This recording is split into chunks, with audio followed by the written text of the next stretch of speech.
we'll guide you through how to lead as Replit CEO. If you find this helpful, consider subscribing and liking the video. First, go to Replit's main website and log in using your CEO credentials. Once you're in, you want to navigate to the dashboard where you can see an overview of all ongoing projects and teams.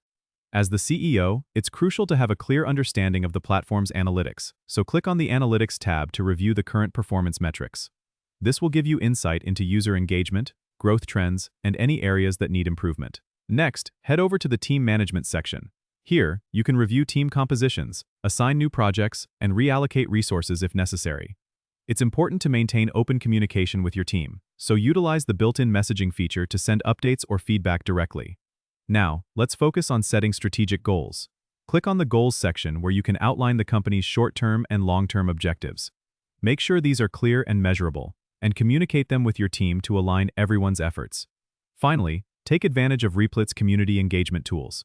Go to the Community tab, where you can interact with users, gather feedback, and foster a supportive environment. This not only enhances user experience but also builds a loyal community around your product. Don't forget to regularly update and iterate on your strategies based on the data and feedback you receive. By following these steps, you can effectively lead Replit towards success. Don't forget to subscribe and comment if this helped you out.